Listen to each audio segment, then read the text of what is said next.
தொடர்ந்து நம்ம government update schemes எல்லாம் பார்த்திருக்கோம். இன்னைக்கு வந்து பாத்தீங்கன்னா மகளிர் உரிமை தொகையுடைய ரிஜெக்ட் லிஸ்ட பத்தி பார்க்கலாம்.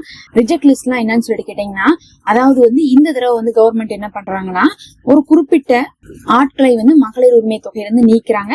அதற்கு வந்து பாத்தீங்கன்னா அவங்க ரீசனும் சொல்லியிருக்காங்க. அந்த லிஸ்ட்ல வந்து நீங்களும் வந்துட்டா உங்களே என்ன பண்ணிடுவாங்க, நீங்க ஆல்ரெடி வாங்கிட்டு இருந்தாலும் நீக்கிடுவாங்க. அது என்னென்ன லிஸ்ட் அப்படின்னு சொல்லிட்டு பார்க்கலாம். ஏன் இது வந்து இப்ப வந்திருக்குன்னு பாத்தீங்கன்னா, போன தடவையே மகளிர் தொகை, அதாவது வந்து கல்யாண மகளிர் தொகை கொடுக்கும் போதே எல்லாருக்கெல்லாம் கொடுக்கல. அவங்க ஒரு லிஸ்ட் வச்சிருந்தாங்க. அந்த லிஸ்ட்ல வந்து இவங்க எல்லாம் செலக்ட், இவங்க எல்லாம் ரிஜெக்ட்னு அவங்க வச்சிருந்தாங்க. அந்த ரிஜெக்ட் லிஸ்ட்ல வந்து நிறைய பேர் ரிஜெக்ட் ஆகி வாங்காம இருக்கிறாங்க. இன்னைக்கு வரையுமே பாத்தீங்கன்னா, நாங்க அப்ளை பண்ணி எங்களுக்கு போன தடவை கிடைக்கல, எங்களுக்கு எப்படி வந்து இனிமேல் கிடைக்கும் எங்களுக்கு சொல்லுங்கன்னு சொல்லிட்டு கேட்டுட்டு இருக்கீங்க. அப்ப வந்து போன தடவை அப்ளை பண்ணி கிடைக்காதவங்க நிறைய பேர் இருக்காங்க. கிட்டத்தட்ட வந்து பாத்தீங்கன்னா 1 கோடி பேத்துக்கு மேல அப்ளை பண்ணி இன்னும் கிடைக்காம இருக்கு. அப்ப கிடைச்சிட்டு இருக்கவங்களே 1.25 கோடி தான். ஆனா கிடைக்காதவங்க இன்னொரு 1.25 கோடி இருப்பாங்களா இருக்கு. அப்ப ஏதோ ஒரு காரணத்தை வச்சுதானே அவங்களுக்கு அவங்க கொடுக்கல. அதுதான் வந்து பாத்தீங்கன்னா ரிஜெக்ட் லிஸ்ட். அதே மாதிரி இந்த தடவை 2500 ரூபாய்க்கும் ரிஜெக்ட் லிஸ்ட் வருது. ஆனா இந்த ரிஜெக்ட் லிஸ்ட் வந்து பாத்தீங்கன்னா போன தடவையே வந்து செலக்ட் ஆனாங்கல்ல, அவங்களையும் சேர்த்தி தான் ரிஜெக்ட் பண்ணுவாங்க. அதனால போன தடவை வாங்கினவங்களும் இந்த தடவை ரிஜெக்ட் ஆகிற சான்ஸ் இருக்கு. அது இல்லாம இப்ப அப்ளை பண்ணாலும் இதுக்குள்ள வந்து வந்தா மட்டும்தான் எடுத்துப்பாங்க, இதுக்குள்ள வரல அப்படின்னா ரிஜெக்ட் பண்ணிடுவாங்க. அப்ப எதனுடைய அடிப்படை வைத்து வந்து ரிஜெக்ட் பண்றாங்கன்னு பார்க்கலாம். போன தடவை எதை வச்சுலாம் ரிஜெக்ட் பண்ணாங்கன்னு பாத்தீங்கன்னா, சொந்த வீடு இருந்தா அவங்கள ரிஜெக்ட் பண்ணாங்க. இந்த தடவையும் அந்த மாதிரிதான். சொந்த வீடெல்லாம் இருக்குன்னா அவங்க நல்ல வசதியா இருக்காங்க, அவங்களுக்கு எதுக்கு வந்து மகளிர் உரிமை தொகை கொடுக்கணும்னு சொல்லிட்டு ரிஜெக்ட் பண்ணுவாங்க.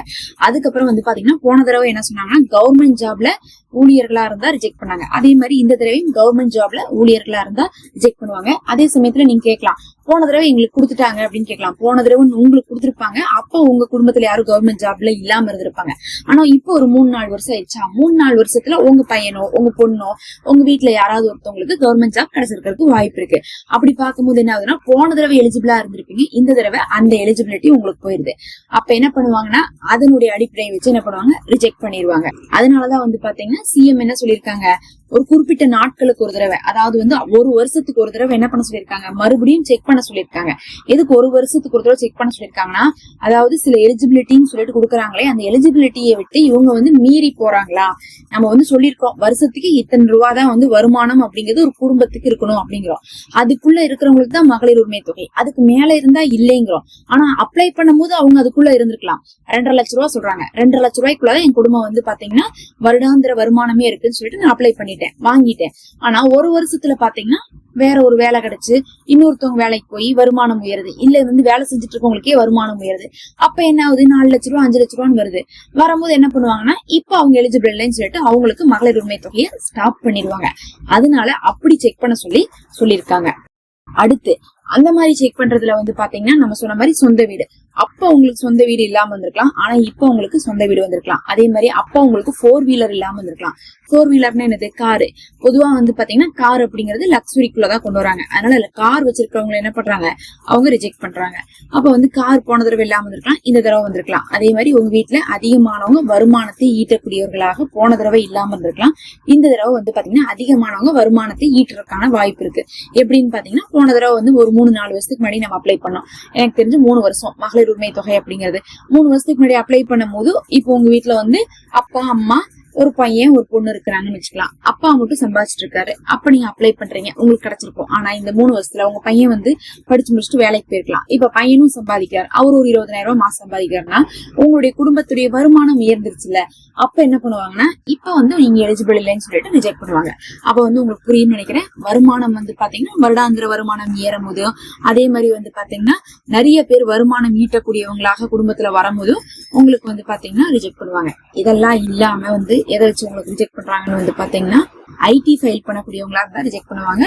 அதுவும் வந்து பாத்தீங்கன்னா அப்ப இல்லாம இருந்திருக்கலாம், இப்ப வந்திருக்கலாம். அதனால வந்து அதை வந்து வச்சு என்ன பண்ணுவாங்க, ரிஜெக்ட் பண்ணுவாங்க. அதே மாதிரி வந்து பாத்தீங்கன்னா கரண்ட் பில் யூனிட் வச்சு அவங்க வந்து போன தடவை கரண்ட் பில் எவ்வளவு எல்லாம் வந்து இது பண்ணும் அப்படின்னு கேட்டிருந்தாங்க. அதாவது 1000 யூனிட்டுக்குள்ள கரண்ட் பில் யூஸ் பண்றாங்கன்னா அவங்க ஒரு மிடில் கிளாஸ் ஃபேமிலி அப்படிங்கிற மாதிரியும், அதுக்கும் ஜாஸ்தியா வந்து கரண்ட் பில் எல்லாம் யூஸ் பண்ணிட்டு இருக்காங்க. கரண்ட் பில்லுக்கே மாசத்துக்கு இவங்க வந்து 3000 ரூபாய் 4000 ரூபாய் கட்டுறாங்க அப்படின்னா அவங்க கொஞ்சம் ரிச் ஆனவங்க, அவங்களுக்கு வந்து என்ன பண்ண மாட்டாங்க, கொடுக்க மாட்டாங்க. அப்ப வந்து கரண்ட் பில் எச்சா யார் கட்டுவாங்கன்னு பாத்தீங்கன்னா, எல்லா பொருட்களும் சௌகரியங்களும் இருக்கிறவங்க தான் கட்டுவாங்க. அதிகமா ஏசி யூஸ் பண்ணாதான் உங்களுக்கு பாத்தீங்கன்னா கரண்ட் பில்லா வரும். மைக்ரோ ஓவன் யூஸ் பண்றது, ஏசி யூஸ் பண்றது, வீட்டுல வந்து பாத்தீங்கன்னா நிறைய வந்து பாத்தீங்கன்னா எலக்ட்ரானிக் யூசேஜ் இருக்கும். அப்படி இருக்கிறவங்க வசதியா இருக்காங்கன்னு சொல்லிட்டு அவங்களுக்கு என்ன பண்ண மாட்டாங்க, கொடுக்க மாட்டாங்க. இதெல்லாம் போன தடவையும் பார்த்தாங்களான்னு போன தடவையும் பார்த்தாங்க. ஆனா போன தடவை நீங்க எலிஜிபிள்ல வந்திருக்கலாம், அப்போ உங்கள்ட்ட அது இல்லாம இருந்திருக்கலாம், இல்ல அப்ப நீங்க மாத்தி கூட கொடுத்துருக்கலாம். ஆனா இந்த தடவை வந்து பாத்தீங்கன்னா அதையெல்லாம் செக் பண்ணி தான் என்ன பண்றாங்க, ரிஜெக்ட் பண்றாங்க. அப்போ வந்து என்ன பண்ணுவாங்க, புதுசா அப்ளை பண்ணாலும் இதெல்லாம் பார்த்துட்டு இதுல வந்து இவங்க செட் ஆகலைன்னா ரிஜெக்ட் பண்ணுவாங்க. ஆல்ரெடி வாங்கிட்டு இருக்கவங்களும் என்ன பண்ணுவாங்க, செக் பண்ணிட்டு ரிஜெக்ட் பண்ணுவாங்க. இது எல்லாத்துக்கும் மேல ரொம்ப முக்கியமாக நிறைய பேர் என்ன சொல்றாங்கன்னா, அவங்க தமிழ்நாட்டை சேர்ந்தவங்களே இல்ல, அவங்க வந்து பாத்தீங்கன்னா இதை அப்ளை பண்ணி வாங்கியிருக்காங்க. நிறைய பேர் பொய்யான தகவல் கொடுத்துருக்காங்க, நல்ல வசதி இருக்குது, 4-5 வீடு இருக்கு, அவங்க வந்து இதை வாங்கிட்டு இருக்காங்க அப்படின்லாம் சொல்றாங்க. அவங்களையெல்லாம் தான் ஃபர்ஸ்ட் ரிமூவ் பண்ண சொல்லியிருக்காங்க ரிஜெக்ட் லிஸ்ட்ல. யாரெல்லாம் பொய்யான தகவல் கொடுத்து வாங்கியிருக்காங்களோ, யாரெல்லாம் வந்து பாத்தீங்கன்னா வசதியா இருந்து இந்த காசை வந்து அப்ளை பண்ணிருக்காங்களோ, அந்த எலிஜிபிலிட்டி இல்லாதவங்க எல்லாம் தேடி அவங்களெல்லாம் ரிஜெக்ட் பண்ண சொல்லியிருக்காங்க. முதல் கட்டமாக வந்து முதியோர்களை பிரிக்க சொல்லியிருக்காங்க. முதியோர்கள் அப்படிங்கிறவங்க 60 வயசுக்கு மேல இருக்கவங்க. இப்ப நம்ம 1,31,00,000 வந்து வாங்கிட்டு இருக்கோம் அப்படின்னா மகளிர் தொகையை, அதுல வந்து பாத்தீங்கன்னா எப்படி ஒரு 20 லட்சம் பக்கம்லாம் வந்து முதியோர்கள் தான் வராங்க. அந்த ஒரு 20 லட்சம் மக்களை வந்து என்ன பண்ண சொல்றாங்க, ஃபர்ஸ்ட் பிரிக்க சொல்றாங்க. பிரிச்சு அவங்கள வந்து முதியோர் தொகைக்குள்ள போட்டுருங்க. போட்டுட்டு இதுல வந்து யாரெல்லாம் எலிஜிபிள் இல்லாம இருக்காங்க, தப்பான தகவல் கொடுத்துருக்காங்க, இதெல்லாம் பார்த்து பிரிச்சிருங்க.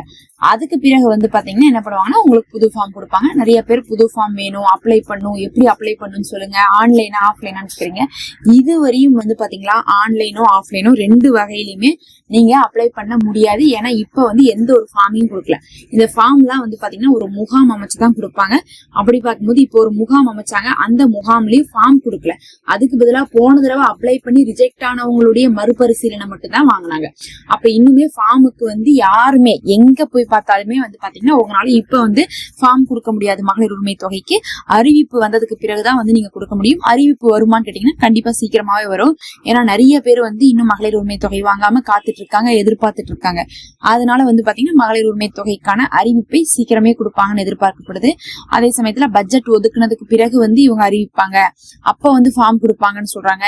ஆனா இப்போதைக்கு வந்து பாத்தீங்கன்னா புதுசா யாரும் அப்ளை பண்ண முடியாது. இருக்கிறவங்கள ரிமூவ் பண்றதும், அதுக்கப்புறம் புதுசா வந்து முதியோர் தொகையில வந்து ஜாயின் பண்றதுதான் வந்து என்ன பண்ணிட்டு இருக்காங்க, இப்ப கவர்மெண்ட் வந்து வேலையா எடுத்து செஞ்சுட்டு இருக்காங்க. ஒரு திருந்து பார்க்கலாம். உங்களுக்கு புது ஃபார்ம் வேணும் அப்படின்னா நம்ம சேனலை சப்ஸ்கிரைப் பண்ணி வாட்ச் பண்ணிட்டு வாங்க. வந்த உடனே உங்களுக்கு நம்ம என்ன பண்ணுவோம், வீடியோவா போடுவோம். உடனே நீங்க தெரிஞ்சுக்கிட்டு அதை அப்ளை பண்ணிக்க முடியும். நம்ம சேனல்ல மெம்பர்ஷிப் இருக்கு, ஒரு சப்போர்ட்டா அதை ஜாயின் பண்ணிக்கோங்க.